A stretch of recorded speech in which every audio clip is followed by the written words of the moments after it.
Hello guys, welcome back to my YouTube channel K2 solutions. ഇവിടെ ആണെങ്കിൽ നമ്മൾ കഴിഞ്ഞ വീഡിയോയിൽ നോക്കിയ ഇക്വേഷൻസും കാര്യങ്ങളും ഉണ്ടല്ലോ, ഇങ്ങനെ പ്രോബ്ലം ചെയ്യാനുള്ള സ്റ്റെപ്പും അതെല്ലാം വെച്ചിട്ട് പ്രോബ്ലത്തിലേക്ക് പോവാണ്. എന്തെങ്കിലും ഡൗട്ട് ഉണ്ടെങ്കിൽ ആ പ്രോബ്ലത്തിൻ്റെ സ്റ്റെപ്പും കാര്യങ്ങളും നോക്കുക, ഇക്വേഷൻസ് നോക്കുക. എന്തെങ്കിലും അതിൽ ഡൗട്ട് ഉണ്ടെങ്കിൽ കമൻ്റായിട്ട് താഴെ കൊടുത്തിരുന്നാലും മതി. ഇപ്പോൾ നമുക്ക് പ്രോബ്ലത്തിലേക്ക് കടക്കാം. ഫസ്റ്റ് പ്രോബ്ലം എന്ന് പറയുന്നത് determine the lateral earth pressure at rest per length of wall is shown in the figure. Also determine the location of resultant earth pressure. Take gamma W is equal to 10 kN per meter cube and K nought is equal to 1 - sin phi. അവരാണെങ്കിൽ രണ്ട് clue തന്നേക്കുന്നത്. ഒരു first കണ്ടീഷനിലാണെന്നുള്ളത് പറയുന്നുണ്ട്, പിന്നെ അവരൊരു clue തരുന്നുണ്ട് K നോട്ടിൻ്റെ value 1 - sin phi ആയിട്ട് എടുക്കണമെന്നും പറയുന്നുണ്ട്. ഇതിനകത്ത് നമുക്ക് കണ്ടുപിടിക്കാനുള്ളത് ലാറ്ററൽ എർത്ത് പ്രഷർ കണ്ടുപിടിക്കണം. ആ എർത്ത് പ്രഷറിൻ്റെ ലൊക്കേഷൻ എവിടെയാണെന്ന് കണ്ടുപിടിക്കണം. അപ്പോൾ ഫസ്റ്റ് നമുക്ക് അവർ ഫിഗറിനകത്ത് എന്തൊക്കെ കാര്യങ്ങളാണ്, എല്ലാ കാര്യങ്ങളും നമുക്ക് വേണ്ട, ആ ഇക്വേഷനകത്ത് വേണ്ട കാര്യങ്ങളെല്ലാം അവർ ആ ഫിഗറിനകത്തേക്ക് തരും. അപ്പോൾ ഇതിനകത്ത് ഡെപ്ത് തന്നിട്ടുണ്ട്, വാട്ടർ ടേബിൾ ഉണ്ട്, ഫൈ വാല്യൂ ഉണ്ട്, ഗാമ വാല്യൂ ഉണ്ട്, ഗാമ സാറ്റ് ഉണ്ട്. ഇവിടെ വാട്ടർ ടേബിൾ ഉള്ളത് ഇവിടെ സബ്മെർജ്ഡ് കണ്ടീഷൻ അല്ലേ, ഇതിനകത്ത് നമുക്ക് സബ്മെർജ്ഡ് കണ്ടീഷൻ കണ്ടുപിടിക്കാമല്ലോ. ഗാമ സാറ്റും ഗാമ ഡബ്ല്യുവിൻ്റെ വാല്യൂ ഉള്ളതുകൊണ്ട് എപ്പോഴും ഗാമ ഡബ്ല്യു വാല്യൂ വാട്ടറിൻ്റെ വാല്യൂ എന്തായിരിക്കും, യൂണിറ്റ് വെയിറ്റ് ഓഫ് വാട്ടർ എന്ന് പറയുന്നത് 10 kN per meter cube ആയിരിക്കും. ഇനി പ്രോബ്ലത്തിലോട്ട് നോക്കുമ്പം ഈ കാര്യങ്ങളെല്ലാം നമുക്ക് എടുത്തെഴുതാം. ഇതിനകത്ത് നമുക്ക് ഫസ്റ്റ് ആണെങ്കിൽ കെ നോട്ടിൻ്റെ വാല്യൂ കണ്ടുപിടിക്കാം. കെ നോട്ടിൻ്റെ വാല്യൂ കണ്ടുപിടിച്ചല്ലോ. അപ്പോൾ നമുക്കിനി വേണ്ട ഇക്വേഷൻ ഇക്വേഷനകത്തോട്ട് നമുക്ക് കെ നോട്ടിൻ്റെ വാല്യൂ ഇട്ട് കൊടുക്കാനുള്ളതായി. ഇവിടെ ആണെങ്കിൽ പോയിന്റ് എ എടുക്കുമ്പോൾ നമുക്കറിയാം ഇക്വേഷൻ എന്ന് പറയുന്നത് sigma is equal to K not into gamma H ആണെന്ന്. ഈ ഗാമ എന്ന് പറയുന്ന വാല്യൂ, എച്ച് എന്ന വാല്യൂ അവിടെ ഇല്ല, എയിലില്ല. അപ്പോൾ നമ്മൾക്ക് കെ നോട്ടിൻ്റെ ഇതിനകത്തോട്ട് ഈ കെ നോട്ടിൻ്റെ വാല്യൂ ബാക്കി into gamma into H value അവിടെ ഇല്ലല്ലോ എ കണ്ടീഷനിൽ. അപ്പം അതിലേക്ക് നമ്മൾ എന്ത് കൊടുക്കും, 0 കൊടുക്കും. അപ്പം അങ്ങനെയാണ് ഇവിടെ 0 വരുന്നത്. ഇവിടെ എന്തിട്ട് കൊടുക്കും, കെ നോട്ടിൻ്റെ വാല്യൂ ഇട്ട് കൊടുക്കും, ഗാമ വാല്യൂ ഇട്ട് കൊടുക്കും. H1 എന്ന് പറയുന്നത് അവിടെ 0യാണ്. അപ്പം അതുകൊണ്ടാണ് ഇവിടെ അറ്റ് പോയിന്റ് എയിൽ 0 വന്നത്. നമുക്ക് പോയിന്റ് ബി നോക്കിയാലോ. പോയിന്റ് ബിയിൽ രണ്ടിടത്തും സെയിം ഫൈ വാല്യൂ. അപ്പോൾ നമുക്ക് ഒറ്റ കണ്ടീഷനിൽ അങ്ങ് എടുക്കാം. K not into gamma into first H1 ആയിട്ട് എടുക്കണം. അപ്പം H1 എന്ന് പറയുന്നത് 2 ആണ്, കെ നോട്ട് ഉണ്ട്, ഗാമ വാല്യൂ ഉണ്ട്. അപ്പോൾ നമുക്ക് എന്ത് കിട്ടി, പോയിന്റ് ബിയിലെ കണ്ടീഷൻ കിട്ടി. ഇനി നമുക്ക് പോയിന്റ് സിയിൽ നമുക്കറിയാം ഇവിടെ വാട്ടർ ടേബിൾ ഇരിക്കുന്നുണ്ട്, ഇവിടെ പോർ വാട്ടറും ഉണ്ട്, പിന്നെന്തുണ്ട്, സബ്മെർജ്ഡ് കണ്ടീഷൻ ആണെന്നും അറിയാം. അപ്പോൾ ഗാമ സാറ്റിൻ്റെ വാല്യൂ ഉണ്ടെങ്കിൽ നമുക്ക് എങ്ങനെ ഗാമ ഡാഷ് കണ്ടുപിടിച്ചൂടെ? അതാണ് ഈ കണ്ടുപിടിച്ച് വെച്ചേക്കുന്നത്. Gamma dash is equal to gamma sat minus gamma W. അപ്പം ആ സിഗ്മ സിയുടെ ഇക്വേഷനിലോട്ട് നമുക്ക് എന്തിട്ട് കൊടുക്കാം, കെ നോട്ട് ഇൻറ്റു കെ നോട്ടിൻ്റെ വാല്യൂ 0.5, ഗാമ വാല്യൂ 17 ആണ്, H1ൻ്റെ വാല്യൂ 2 ആണ്. ഇനി നമുക്ക് ബാക്കി എടുത്തൂടെ? ബാക്കി എടുക്കുമ്പോൾ എങ്ങനെ കണ്ടുപിടിക്കാൻ പറ്റും, K not into gamma dash into H2 plus gamma W into H2. അന്നേരം നമുക്ക് ഈ വാല്യൂ കിട്ടി. ഈ ഇക്വേഷൻസും കാര്യങ്ങളും എല്ലാം ആദ്യം കെടുത്തേക്കുന്ന വീഡിയോ കണ്ടിട്ട് മാത്രമേ ഈ വീഡിയോ കാണാൻ ശ്രമിക്കാവുള്ളൂ.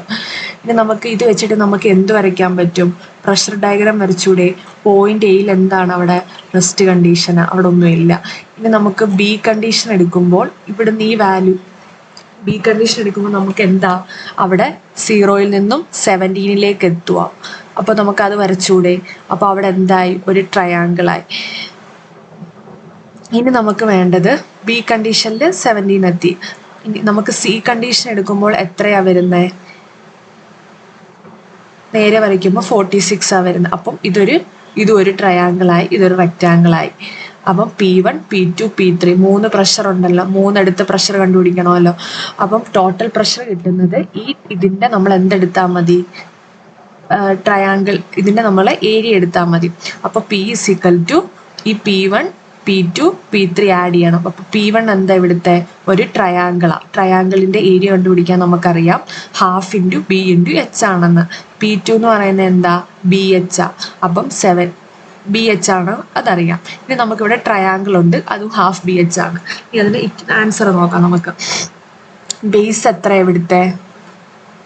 17. എച്ച് എത്രയാ? ഇവിടെ നിന്ന് ഇവിടം വരെയുള്ള വാല്യൂ എത്രയാ? 2. അന്നേരം അവിടെ 17 കിലോ ന്യൂട്ടൺ പെർ മീറ്റർ. പ്രഷറിന്റെ യൂണിറ്റ് എപ്പോഴും കിലോ ന്യൂട്ടൺ പെർ മീറ്റർ ക്യൂബും സ്ട്രെസ്സിന്റെ എപ്പോഴും കിലോ ന്യൂട്ടൺ പെർ മീറ്റർ സ്ക്വയറും ആയിരിക്കും.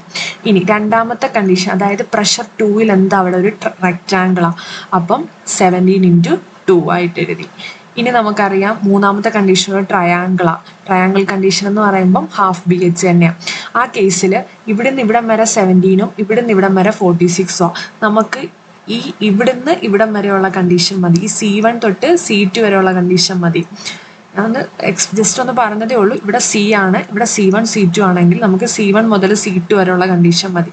അപ്പം ഇവിടെ 46ൽ നിന്നും ഈ 17 മൈനസ് ചെയ്യുമ്പോൾ കിട്ടും. നമുക്ക് ടോട്ടൽ പ്രഷർ കണ്ടുപിടിക്കാം, ഈ 3 വാല്യൂയും കൂടെ ആഡ് ചെയ്യുമ്പോൾ. അപ്പോൾ അവിടെ നമുക്ക് എന്ത് കിട്ടി? ലാറ്ററൽ എർത്ത് പ്രഷർ എത്രയാണെന്ന് കിട്ടി. ഇനി ഈ ലാറ്ററൽ എർത്ത് പ്രഷർ ലൊക്കേറ്റ് ചെയ്യുന്നത് എവിടെയാണെന്ന് നമുക്ക് കണ്ടുപിടിക്കണം. അതിന് നമുക്ക് ഈ C മുതലുള്ള ബേസിന്റെ മൊമെന്റ് എടുക്കാം. ബേസിൽ നിന്നും എത്ര ലൊക്കേഷനിലാണ് നമുക്ക് കണ്ടുപിടിക്കാം പ്രഷർ ആക്ട് ചെയ്യുന്നത്. അപ്പം ഇവിടെ C എടുക്കുമ്പോൾ നമുക്ക് അത് കണ്ടുപിടിക്കാനുള്ള ഒരു ഇക്വേഷൻ ഉണ്ട്, ലൊക്കേഷൻ കണ്ടുപിടിക്കാനുള്ള. അപ്പം ഇവിടെ ആണെങ്കിൽ ഇസഡ് ബാർ കണ്ടുപിടിക്കണമെങ്കിൽ P1 Z1 bar plus P2 Z2 plus P3 Z3 plus P. അപ്പം Z1 bar moment Z bar കണ്ടുപിടിക്കണമെങ്കിൽ, അതായത് നമ്മൾ ഈ ബേസിൽ നിന്നുള്ളതല്ലേ കണ്ടുപിടിക്കുന്നത്. അപ്പം ബേസിൽ നിന്നുള്ള height plus centre of gravity നമ്മൾ ചെയ്യുന്നത്. മൊമെന്റ് എടുക്കുന്നത് എങ്ങനെയല്ലേ? സെന്റർ ഓഫ് ഒരു സാധനം ട്രയാങ്കിൾ ആണെങ്കിൽ ട്രയാങ്കിളിന്റെ സെന്റർ ഓഫ് ഗ്രാവിറ്റി പ്ലസ് അതിന്റെ ഹൈറ്റ്. അപ്പം ബേസിൽ നിന്നാവുമ്പം ഫസ്റ്റ് കണ്ടീഷൻ ആകുമ്പോൾ P1 കണ്ടീഷൻ ആകുമ്പം ഇവിടെ നിന്ന് ഇവിടം വരെ എത്ര ഉണ്ട്? 2 ഉണ്ട്. പിന്നെ ഇവിടുത്തെ ഈ ട്രയാങ്കിളിന്റെ എന്തുണ്ട്? ഒരു സെന്റർ ഓഫ് ഗ്രാവിറ്റി ഉണ്ട്. അപ്പോൾ P1 Z1 ബാർ ബൈ 2 എന്ന് നമ്മൾ എടുക്കും, h/3 എന്ന് എടുക്കും. ഇവിടുത്തെ ഹൈറ്റിന്റെ പകുതി. ഇത് മൊത്തത്തിൽ സെന്റർ ഓഫ് ഗ്രാവിറ്റി എന്ന് പറയുമ്പം ഈ ഒരു ട്രയാങ്കിളിന്റെ പകുതിയല്ല ബൈ 3 അല്ലേ ചെയ്യേണ്ടത്. അപ്പം ഇവിടുന്ന് ഇവിടം വരെ ഒരു 2 ഉണ്ട്, അതിന്റെ കൂടെ ഇത് ഈ ഹൈറ്റിന്റെ ബൈ 3 ചെയ്യണം. അപ്പൊ നമുക്ക് അത് കിട്ടി. ഇനി Z2 എന്ന് പറയുന്നത് എന്താ? ഇതൊരു റെക്റ്റാങ്കിളിന്റെ എന്താ? ഹാഫാ വരുന്നത്, ഹൈറ്റിന്റെ ഹാഫാ വരുന്നത്. ഇത് ബേസിൽ നിന്ന് എടുക്കുന്നത് കൊണ്ട് 2/2 എന്ന് അങ്ങ് എടുത്താൽ മതി. ഇനി ഇതൊരു ട്രയാങ്കിൾ ഇതിന്റെ ബേസിൽ നിന്ന് എടുക്കുന്നത് കൊണ്ട് ഇതിന്റെ മൊമെന്റോ എന്ന് പറയുന്നത് സെന്റർ ഓഫ് ഗ്രാവിറ്റി h/3 തന്നെയാണ്. അതാ ഇങ്ങനെ ഇവിടെ ഇത് ഓരോന്ന് വന്ന. ഇനി ഇതിനകത്തോട്ടാണെങ്കിൽ നമ്മൾ P1 P2 P3 നമ്മൾ കണ്ടുപിടിച്ച് വെച്ചിട്ടുണ്ട്. ഇത് മൊത്തത്തിലുള്ള Pയും കൂടെ കൊടുക്കുമ്പോൾ ഇത് കിട്ടും. അപ്പം അതിന്റെ ലൊക്കേഷനും റിസൾട്ടന്റും എത്രയാണെന്ന് നമുക്ക് കണ്ടുപിടിക്കാൻ പറ്റിയല്ലോ. എന്നിട്ട് ഇങ്ങനെ എഴുതണം: resultant P is 80 kN per meter is acting at a distance of Z bar is equal to 1.2 meter from the base എന്ന്. ഇനി നമുക്കാണെങ്കിൽ അടുത്ത പ്രോബ്ലത്തിലേക്ക് പോകാം. അടുത്ത പ്രോബ്ലം എന്ന് പറയുന്നത് determine the active earth pressure on the retaining wall as shown in figure. Gamma W is equal to 10 kN per meter cube. അപ്പം ഇവിടെ ക്വസ്റ്റ്യനകത്താണെങ്കിൽ 5 വാല്യൂ ശ്രദ്ധിക്കണം. 5 വാല്യൂ ഡിഫറെൻ്റ് ആണ്. അപ്പം നമ്മൾ 2 5 വാല്യൂ വെച്ചിട്ടുള്ളത് കണ്ടുപിടിക്കണം. ഗാമ വാല്യൂ തന്നിട്ടുണ്ട്, ഗാമ സാറ്റ് വാല്യൂ തന്നിട്ടുണ്ട്, ഹൈറ്റ് തന്നിട്ടുണ്ട്. അപ്പം നമുക്ക് പോയിന്റ് എയിൽ ഈ കേസിലും എന്ത് തന്നെയാ? 0 തന്നെയാ. ഇനി നമുക്കാണെങ്കിൽ ഇവിടെ 2 5 വാല്യൂ തന്നിരിക്കുന്നത്. ബിയിൽ എബോയിൽ വേറൊരെണ്ണോ ബിലോയിൽ വേറൊരെണ്ണോ തന്നേക്കുന്നത്. അപ്പം അത് 2 കേസിലും നമ്മൾ എന്ത് ചെയ്യണം? കണ്ടുപിടിക്കണം. ഇക്വേഷനകത്തോട്ടിട്ടിട്ട് KA1 × gamma × H1 KA2 × gamma 1 × H1. പക്ഷേ H1 അവിടെ എന്താ? ഇവിടുന്ന് ഇവിടം വരെയുള്ള എല്ലാം സെയിമാ, ബിയിലേക്ക് എത്താനുള്ളത്. മനസ്സിലായോ? അപ്പം അത് കണ്ടുപിടിച്ചിട്ട് പിന്നെ നമുക്ക് എന്താ? അറ്റ് പോയിന്റ് C കണ്ടുപിടിക്കണം. പോയിന്റ് സിയുടെ കേസിലും പോയിന്റ് സിയിലാവുമ്പോൾ നമ്മൾ ഏത് 5 വാല്യൂ എടുക്കണ്ടേ? C കണ്ടീഷനിലെ 5 വാല്യൂ എടുക്കണ്ടേ, ഇവിടുത്തെ 5 വാല്യൂ എടുക്കണ്ടേ. അതിട്ടിട്ട് ചെയ്യണം. അത് വിട്ടുപോകരുത്. ബാക്കി രണ്ടാമത്തെ 5 വാല്യൂ എടുക്കേണ്ടത്. പക്ഷേ ഫസ്റ്റ് കേസിൽ H1 എടുക്കണം, അവിടെ നിന്ന് താഴെ വരെ എത്താനുള്ള ഇതെടുക്കണം. പിന്നെ സെക്കൻഡ് കേസിൽ എടുക്കണം K × ഗാമ ഡാഷ് × H2. ഇവിടെ നിന്ന് ഇവിടം വരെ ഉള്ളത് ഗാമ എടുക്കണം, H1 എടുക്കണം. ഇവിടെ നിന്ന് ഇവിടം വരെ ഇവിടുത്തെ KA വാല്യൂ മാത്രം മാറുന്നില്ല C കണ്ടീഷൻ ആയതുകൊണ്ട്. അപ്പോൾ σc നമുക്ക് കിട്ടിയല്ലോ. നമുക്ക് ഇത് വെച്ചിട്ട് എന്ത് വരയ്ക്കാൻ പറ്റും? പ്രഷർ ഡയഗ്രാം വരച്ചൂടെ? പ്രഷർ ഡയഗ്രത്തിൽ എയിൽ എപ്പോഴും എന്താണ്? 0 തന്നെയാണ്. അപ്പം നമ്മൾക്ക് ഇവിടുന്ന് ഇവിടോട്ട് വരയ്ക്കുമ്പോൾ എത്രയാ? 11.5 47 കിട്ടിയത്. പക്ഷേ 11.47 ആണെങ്കിലും ബിലോ കണ്ടീഷനിൽ വാട്ടർ ടേബിൾ ഇരിക്കുന്ന കണ്ടീഷനിൽ അവിടെ എന്താ 10.07. അപ്പം ഇവിടുന്ന് ഇവിടം വരെയുള്ള വാല്യൂ എന്താ മാറും. ഇവിടുന്ന് 11.47 പോയിട്ട് നേരത്തെ ഇവിടെ രണ്ടും സെയിം വാല്യൂ തന്നെ ആവുന്നത്. ഇവിടുത്തെ കണ്ടീഷനിലെന്ന് പറയുമ്പം ഡിഫറെൻ്റാ. ഇവിടുന്ന് ഇങ്ങോട്ട് വരയ്ക്കുക. നമ്മൾ ഇവിടുന്ന് ഇവിടെ വരച്ചിട്ട് 11.47 11.47 നിന്ന് നമ്മൾ 10.07 പോവുക. അപ്പം നമുക്ക് പ്രഷർ 2 കിട്ടിയല്ലോ. ഇനി നമുക്ക് എന്താ പ്രഷർ 3 കിട്ടണം. പ്രഷർ 3 എന്ന് പറയുന്നത് എത്രയാ 39.8. അത് ഇവിടെ നിന്നാണ് വരയ്ക്കേണ്ട. 11.47 നിന്നും വലുതാ വരുന്നത്. അപ്പം അത് ഒരു ട്രയാങ്കിൾ ആയിട്ട് നമുക്ക് യോജിപ്പിക്കാൻ പറ്റിയല്ലോ. ഇത് കിട്ടിയിട്ട് നമുക്ക് P1 P2 P3 കണ്ടുപിടിക്കാം. P1ന്റെ ഇക്വേഷൻ ഹാഫ് BH ആണ്. ആ വാല്യൂ ഇട്ട് കൊടുക്കുക. P2ന്റെ വാല്യൂ എന്ന് പറയുന്നത് എന്താ 10.07 ആണ്. ഈ BH കണ്ടുപിടിക്കുമ്പോഴാണ് നമ്മൾ ശ്രദ്ധിക്കേണ്ടത്. ഇവിടെ ഒരു C1ഉം C2 ഉണ്ട്. നമുക്ക് C1 തൊട്ട് C2 വരെയുള്ള നീളം മതി. അപ്പം ആ C2ൽ നിന്നും C1 മൈനസ് ചെയ്യുന്ന വാല്യൂ ആയിരിക്കണം എടുക്കേണ്ടത്. അതിൽ നിന്ന് നമുക്ക് പ്രഷർ കിട്ടും. പ്രഷർ കിട്ടിയിട്ട് നമ്മൾ റെസ്റ്റ് കണ്ടീഷനിൽ ചെയ്തതുപോലെ തന്നെ ഇസഡ് ബാറിൻ്റെ വാല്യൂ കണ്ടുപിടിക്കണം. ഇസഡ് ബാറിൻ്റെ വാല്യൂ കണ്ടുപിടിക്കാൻ Z1 bar plus Z2 bar plus Z3 bar കണ്ടുപിടിക്കാൻ Z1 ബാർ എന്ന് പറയുന്നത് ഈ കണ്ടീഷനിൽ എന്താ ട്രയാങ്കിൾ കണ്ടീഷനാണ്. അപ്പം ബേസിൽ നിന്ന് എടുക്കുമ്പോൾ നമ്മൾ 2.5 പ്ലസ് ഇവിടെ നിന്ന് സെൻറ്റർ ഓഫ് ഗ്രാവിറ്റി എടുക്കണം. അതിൻ്റെ സെൻറ്റർ ഓഫ് ഗ്രാവിറ്റി എടുക്കണം. ബേസിൽ നിന്ന് എടുക്കുമ്പോൾ ഇതിൻ്റെ സെൻറ്റർ ഓഫ് ഗ്രാവിറ്റി എന്ന് പറയുന്നത് h/2 ആണ്. ഈ ട്രയാങ്കിളിൻ്റെ കേസിൽ h/3 ആണ്. അപ്പം അതിൽ നിന്ന് നമുക്ക് എന്ത് കിട്ടും? ലൊക്കേഷൻ കിട്ടും. അത് വെച്ചിട്ട് നമ്മൾ പ്രഷർ എവിടെയാണ് ആക്ട് ചെയ്യുന്നത് എന്നുള്ളത് എഴുതണം. ഇതാണ് ആക്റ്റീവ് കണ്ടീഷൻ. ആക്റ്റീവ് കണ്ടീഷനിൽ മനസ്സിലാക്കേണ്ടത് KAയുടെ വാല്യൂ, അതായത് coefficient of earth pressure at active കണ്ടീഷനിൽ ഇക്വേഷൻ നോക്കണം.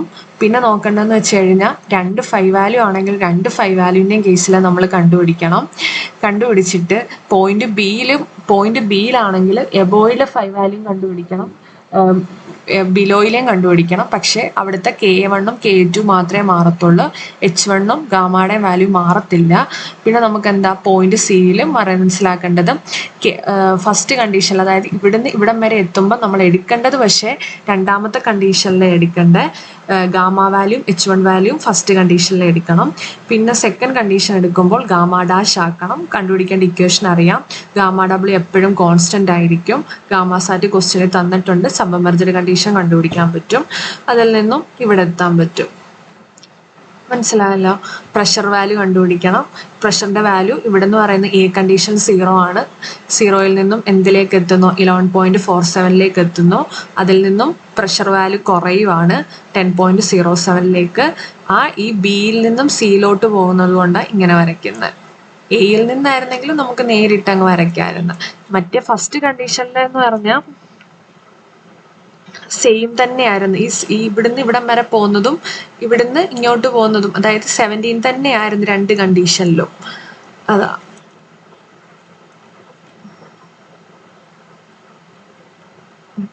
ഇത്രയാണ് ആക്റ്റീവ് കണ്ടീഷൻ്റെ കേസിൽ നമുക്ക് പറയാനുള്ളത്. ഇനി നമുക്ക് പാസീവ് കണ്ടീഷൻ്റെ കേസ് നോക്കാം. പാസീവ് കണ്ടീഷൻ്റെ കേസിലും ഫസ്റ്റ് നമ്മൾ നോക്കേണ്ടത് ക്വസ്റ്റ്യനകത്ത് പറയുന്നുണ്ട് റാങ്കിൻസ് പാസീവ് ഫോഴ്സ് ആണെന്ന് പറയുന്നുണ്ട്. അപ്പം അതിൻ്റെ ഇക്വേഷൻ എന്ന് പറയുന്നത് ഇവിടെ ആണെങ്കിൽ നമ്മൾക്ക് 5 വാല്യൂ ഡിഫറൻ്റ് ആണ്. ഇവിടെ ആണെങ്കിൽ ഫസ്റ്റ് കേസിൽ കോഴ്സില്ല സോയിലാണ്. സെക്കൻഡ് കേസിൽ അത് എന്തായി മാറുന്നത്? കോഴ്സി സോയിലായിട്ട് മാറുന്നുണ്ട്. അപ്പം കോഴ്സി സോയിലാണെങ്കിൽ നമ്മൾക്കറിയാം ഒരു +2c × √KP കൂടെ നമ്മൾ ആഡ് ചെയ്യുന്നത്. ഇപ്പോൾ ഫസ്റ്റ് കണ്ടീഷനിൽ കോഴ്സില്ല സോയിൽ ആയതുകൊണ്ട് ഇവിടുത്തെ C വാല്യൂ എന്തായി പോവുക? 0 ആയി പോവുക. അപ്പം സിഗ്മ A അവിടെ 0 തന്നെയാണ്. പക്ഷെ ഇവിടുത്തെ കേസിലും എന്തെങ്കിലും ഒരു വാല്യൂ ഉണ്ടായിരുന്നെങ്കിൽ ഈ വാല്യൂ അങ്ങ് 0 ആയി പോവും. ഇവിടെ ആണെങ്കിൽ 2 × ആ വാല്യൂയെ × √KP ഇട്ട് കൊടുക്കണമായിരുന്നു. ഇനി അറ്റ് പോയിന്റ് ബിയിലാണെങ്കിൽ കോഷ്യൻ സോയിലാണ്. കോഷ്യൻ സോയിലിൻ്റെ കേസിലാവുമ്പം നമ്മൾക്ക് 2c × √KP1 ഉണ്ട്. അപ്പം ഇതിനകത്ത് KPയുടെ വാല്യൂ 1 ഫസ്റ്റ്, അതായത് എബോ ബിയിൽ നമ്മൾ കണ്ടുപിടിച്ച് വെച്ചിട്ടുണ്ട്. KP1 × gamma × H + 2c × √KP1. അവിടെ C വാല്യൂ എന്താ? 0 ആണ്. അപ്പം ഇത് മാത്രമേ ഉള്ളൂ അവിടെ. ഇനി ജസ്റ്റ് ബിലോ ബിയുടെ കേസിലാണ് കോഴ്സീവ് സോയിൽ ഉള്ളത്. ഫസ്റ്റ് കേസിൽ കോഴ്സീവ് സോയിൽ ആയതുകൊണ്ടാണ്, എബോ കണ്ടീഷനിൽ കോഴ്സീവ് സോയിൽ ആയതുകൊണ്ടാണ് ഇവിടെ √KP അങ്ങ് 0 ആയി പോയത്. ജസ്റ്റ് ബിലോ ബിയിലാവുമ്പം അവിടെ എന്തുണ്ട്? കോഷൻസ് കോസി സോയില. അപ്പം അതിനൊരു വാല്യൂ ഉണ്ട്. ഇനി അത് കണ്ടുപിടിച്ചിട്ട് അറ്റ് പോയിന്റ് സിയുടെ കേസിൽ വരുമ്പം നമ്മൾക്ക് പോർ വാട്ടർ വരെ കണ്ടുപിടിച്ചിട്ട് അതിൻ്റെ കൂടെ ഒരു 2c into root of KP2 ആണ്. അതായത് ഈ കോസി സോയിൽ ആക്ട് ചെയ്യുന്നത് എവിടെയാ? സി കണ്ടീഷനിലാണ്. അതുകൊണ്ട് ഇവിടെ എന്തുണ്ട്? ഒരു root 2c into root of KP2 എന്നുള്ളതുകൂടെ ആഡ് ചെയ്യണം. നിങ്ങൾക്ക് ഇക്വേഷനിലൊക്കെ എന്തെങ്കിലും ഡൗട്ട് ഉണ്ടെങ്കിൽ ആദ്യം ഇട്ട് ആ വീഡിയോയ്ക്കകത്ത് പോയിട്ട് നോക്കണം എങ്ങനെയാ അത് ചെയ്തേക്കുന്നത്, എന്താ പറഞ്ഞേക്കുന്നതെന്നൊക്കെ. അപ്പോൾ നിങ്ങളുടെ ആ ഡൗട്ട് ഒരുവിധം മനസ്സിലാവും, ക്ലിയർ ആവും. എന്നിട്ടും ക്ലിയർ ആയിട്ടില്ലെങ്കിൽ അതിൻ്റെ അടിയിൽ വന്നിട്ട് കമൻറ്റ് ചെയ്താൽ മതി, പറഞ്ഞുതരാം. ഇനി ഇതിൽ നിന്ന് നമുക്ക് എന്ത് കണ്ടുപിടിക്കാം? ടോട്ടൽ പ്രഷർ കണ്ടുപിടിക്കണം. ടോട്ടൽ പ്രഷർ പഴയതുപോലെ നമ്മൾ, അതായത് ഇനി നമുക്ക് എന്തുണ്ട്? പ്രഷർ ഡയഗ്രാം ഞാൻ ഇതിനകത്തോട്ട് തന്നെ അങ്ങ് വരച്ചു കേട്ടോ. സി കണ്ടീഷനിൽ ഇവിടെ എന്താ? 0 തന്നെയല്ലേ. പിന്നെ അവിടെ നിന്നും എബോവ് ബി ആവുമ്പോൾ 96ലേക്ക് പോകുന്നു. പിന്നെ ബിലോ സി ആവുമ്പോൾ എബോവ് ബി ആവുമ്പോൾ 106.2ലേക്ക് പോകുന്നു. അവിടെ നിന്ന് എന്തിലേക്ക് പോകുന്നു? 169.298. ഇവിടെ ചെയ്യുമ്പോൾ നമ്മൾ ശ്രദ്ധിക്കേണ്ടത് എന്തിൻ്റെ കേസാണ്? ഈ മൂന്നാമത്തെ കേസാണ് നമ്മൾ ശ്രദ്ധിച്ച് ചെയ്യേണ്ടത്. ഇവിടുത്തെ 169 എടുത്ത് വെച്ചിട്ട് ചെയ്യരുത്. ഇതിൽ നിന്നും ഇത് സബ്ട്രാക്ട് ചെയ്തിട്ട് ഇത്ര മാത്രമുള്ള വാല്യൂസ് മാത്രമേ നമ്മൾ P3 എടുക്കത്തുള്ളൂ. മനസ്സിലായോ? ഇനി നമുക്ക് കണ്ടുപിടിക്കേണ്ടത് എന്താ? ലൊക്കേഷൻ കണ്ടുപിടിക്കണം. ലൊക്കേഷന് ക്വസ്റ്റ്യന് പറയുന്നെങ്കിൽ മാത്രം ലൊക്കേഷൻ കണ്ടുപിടിച്ചാൽ മതി. ക്വസ്റ്റ്യനിൽ അങ്ങനെ പറയുന്നില്ലെങ്കിൽ ലൊക്കേഷൻ കണ്ടുപിടിക്കേണ്ട ആവശ്യമില്ല. പ്രഷർ ഡയഗ്രാം വരെ വരച്ചിട്ട് അങ്ങ് നിർത്തിയാൽ മതി. പക്ഷേ ലൊക്കേഷനും കൂടെ കണ്ടുപിടിച്ച് വെച്ചാൽ അത്രയും നല്ലത്. മറ്റേതുപോലെ തന്നെ എന്താ, ഇവിടുന്ന് ഇവിടം വരെ ഉള്ളത്, ഇവിടെ നിന്ന് ഇവിടം വരെയുള്ള 2 ആണ്. 2/3 എടുക്കണം, പ്ലസ് 2/3 എടുക്കണം. ഇതൊരു റെക്റ്റാങ്കിൾ ആണ്. റെക്റ്റാങ്കിൾ ആകുമ്പോൾ എങ്ങനെയാണ് വരയ്ക്കുന്നത്? നമ്മൾ 2/2 എടുക്കണം. ഇതൊരു ട്രയാങ്കിൾ ആണ്. അപ്പം നമ്മൾ എന്തെടുക്കണം? 2/3. ഇത് 2/2 എടുക്കണം, ഇത് 2/3 എടുക്കണം. സെൻറ്റർ ഓഫ് ഗ്രാവിറ്റി വെച്ചിട്ട് അത് ചെയ്യണം. അപ്പോൾ നമുക്ക് അതും കിട്ടി. അപ്പം ഇത്രയാണ് പാസീവ് കണ്ടീഷനിൽ നമ്മൾക്കാണെങ്കിൽ ഇവിടെ വന്നപ്പോൾ ഉള്ള വ്യത്യാസം എന്ന് പറഞ്ഞാൽ ആക്റ്റീവ് കണ്ടീഷനിൽ നിന്ന് പാസീവ് കണ്ടീഷനിൽ എത്തിയപ്പം KPയുടെ വാല്യൂ കണ്ടുപിടിക്കുന്നത് ഡിഫറൻസ് വന്നു. പിന്നെ ആണെങ്കിൽ മറ്റേ കേസിൽ കോഷൻലെസ് സോയിലായിരുന്നു. 2 കേസിലും വാട്ടർ ടേബിൾ ആക്ട് ചെയ്യാതെ കോഷൻലെസ് സോയിലായിരുന്നു.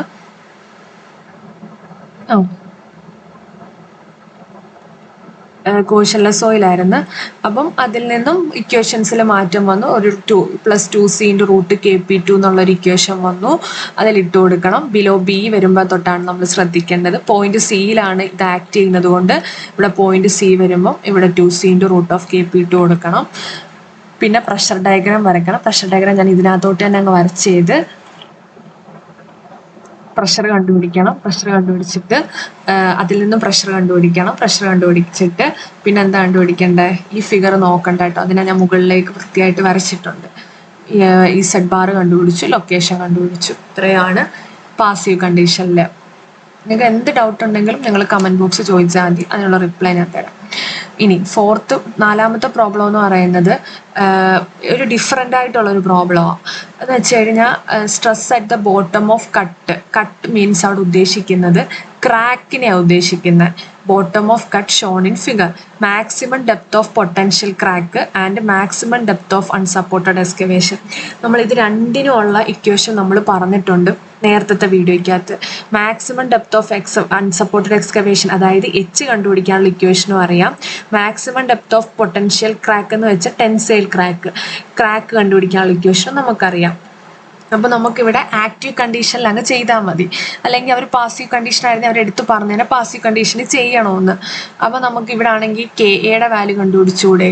KAയുടെ വാല്യൂ കണ്ടുപിടിച്ചു. പക്ഷേ ഈ KAയുടെ വാല്യൂ കണ്ടുപിടിച്ചിട്ട് നമുക്കാണെങ്കിൽ അറിയാം ഇതൊരു കോഷൻ സോയിലാണെന്ന്. അപ്പം കോഷൻ സോയിലാണ് നമുക്കറിയാം. അപ്പം നമ്മുടെ ഇക്വേഷൻ എന്താ? ഇങ്ങനെ വരും. പാസീവും ആക്റ്റീവും തമ്മിലുള്ള വ്യത്യാസം എന്ന് പറഞ്ഞാൽ സൈനിൽ ഡിഫറൻസ് ഉണ്ട്. പാസീവ് കണ്ടീഷൻ ആണെങ്കിൽ പ്ലസ് ആയിരിക്കും, ആക്റ്റീവ് കണ്ടീഷനിലാണെങ്കിൽ അത് മൈനസ് ആയിരിക്കും. പിന്നെ നമുക്കറിയാം ഇവിടുത്തെ ഹൈറ്റ് എത്ര, ഈ അൺസപ്പോർട്ടഡ് എക്സ്കവേഷൻ ചെയ്യാൻ എത്രമാത്രം ഹൈറ്റ് നമ്മൾ എടുത്തിട്ടുണ്ടെന്ന് നമുക്കറിയത്തില്ല. അപ്പം നമ്മൾ അത് കണ്ടുപിടിക്കാനുള്ള ഇക്വേഷനാണ് നമ്മൾ അപ്പുറത്ത് നോക്കി വെച്ചേക്കുന്നത്.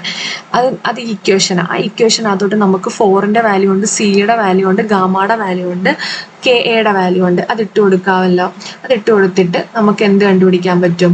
നമ്മുടെ ഇക്വേഷനകത്തുള്ള ആവശ്യമുള്ള കാര്യം നമുക്ക് എച്ച് ആയിരുന്നു അറിയാത്ത ആ എച്ച് ആണ് നമുക്ക് ക്വസ്റ്റ്യന് കണ്ടുപിടിക്കാനും പറയുന്നത്.